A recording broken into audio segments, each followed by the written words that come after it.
Hello, and welcome to another edition of my daily creativity. This is number 11, I believe. And today I'm going to talk to you about overcoming overwhelm. So during the month of May, I'm Charlotte, by the way. I've been talking about scrapbooking because May is National Scrapbooking Month. And I have to admit that yesterday I got a bout of complete and utter overwhelm. Now, what do I mean by that? Well, rewind a few days, and I was running out of memory protectors. Now, in case you didn't know, but my husband and I had actually packed up a lot of our stuff because we were going to go on a trip around Australia for around about 18 months. We were leaving the house as is with our son in the house, and we were jumping in the caravan and heading off. And we did. We started the trip. And then we found out that our daughter was coming back to Australia from overseas. She'd been over there for a couple of years. So we decided to come home. We came home and one thing led to another and we ended up staying home. So a lot of my crafting stuff got packed away and there was I was running out of memory protectors and I knew that I had a truckload stored somewhere in the shed. So I went up to the shed and I found memory protectors and I found more cardstock and paper, and I got so excited and I grabbed like almost a carload and I brought it all down and I thought I'll put it, place for everything and everything in its place, and I kind of started doing that, and then I was just overwhelmed by how much stuff I had. So I don't know if you've ever felt like this, but I certainly felt like that. And I decided, okay, just leave it where it is and start doing some creative bits and pieces. But I found even that was just overwhelming. So what I'm going to do is I'm going to flip the camera around and give you a tour of my garage. This is where I do my crafting. And if your space looks anything like this, I will feel much better. If it looks nice and neat and tidy, I'm going to be really embarrassed because this is what my craft space looks like. So this is my garage. It is a double car garage. And as you can see, it is a complete and utter mess at the moment. And what probably makes it worse is that I have 3 tables to extend on. Now, it makes it worse, but it also kind of makes it better because I can have multiple projects going all at the same time. So you can see here, this is where I usually sit most of the time. I've got my computer set up and I've got my little camera stand there. And that's where I do a lot of my lives from underneath. I've got some stamps here that I can flick through if I need them. I've got some projects here. So I was working on some card projects. How gorgeous are they? So that's one tip is if you do feel overwhelmed, try a different project, just a mini project. Here I've got some papers that I was working on and some pages that I've been working on. I emptied another one of these albums. I spoke about that in another video. So I emptied one of these and I was working here last night, taking the photos out, working out pages, had memory protectors beside me.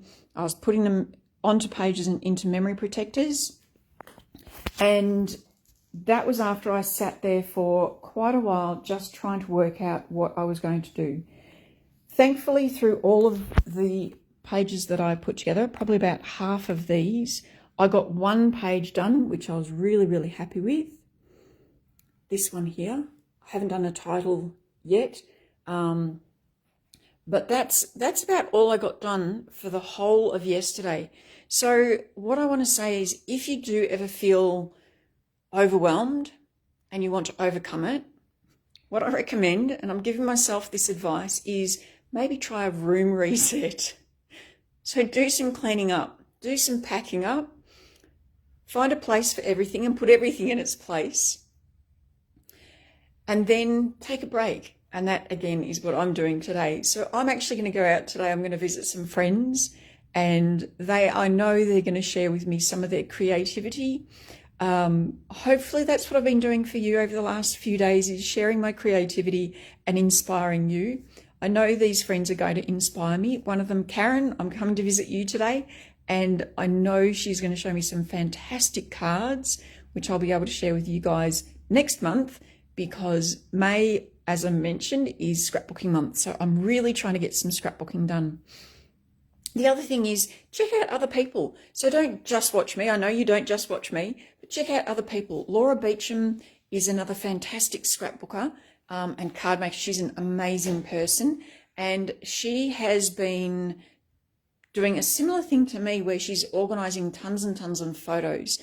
The tables that you saw before, I had started to clear them because I have probably 1,000 photos that I need to put in order. Well, Laura's just gone away for I'm not sure how long, maybe a week, and she's taken all the photos from a whole year. She printed them all out.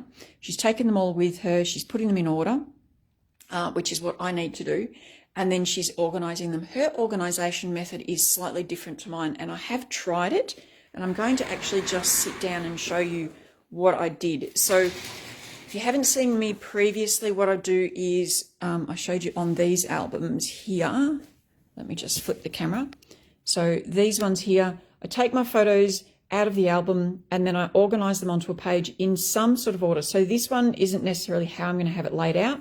This one, I knew I wanted the 3 down the middle and I knew the papers that I wanted, so I decided I would do that. The other thing I've started doing is putting them in memory protectors because I know these are in order. I can then flip that over and I know that's the next page. I'm happy with the layout of that. I just need to decorate with some pattern paper and so forth. So I've actually been able to go through and do all of this. I knew those photos came next. I knew with these ones, they all needed to fit onto a page. I've done another 6 by 12 flip flap there because I'm sure that she really doesn't want her face shown on camera. But anyway, and again, just going through. So the way Laura does it though is, let me bring you down here because I did it with another photo album. So I've got these old photo albums, really old, and these are my really, really bad ones. Look how, these are the magnetic ones that are horrible. So I am going to go through, take these photos out.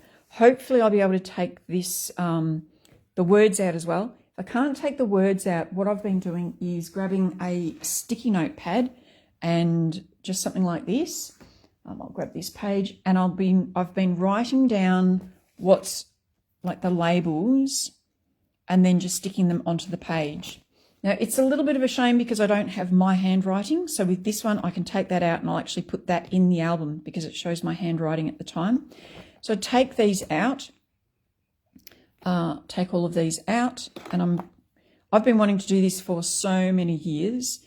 I'll decide what photos going on what pages. So if they need, 1 page, 2 pages, that sort of thing. And then what Laura does is she actually puts them into Ziploc bags. So I've done this previously. So she'll put them into Ziploc bags and number the Ziploc bags. I haven't quite done that. She just puts 1 piece of cardstock in the bag, which I think is a fantastic idea because I'm nearly out of white cardstock. So 1 piece of cardstock and then she'll put photos into the bag depending on what photos she's got. So I have tried that.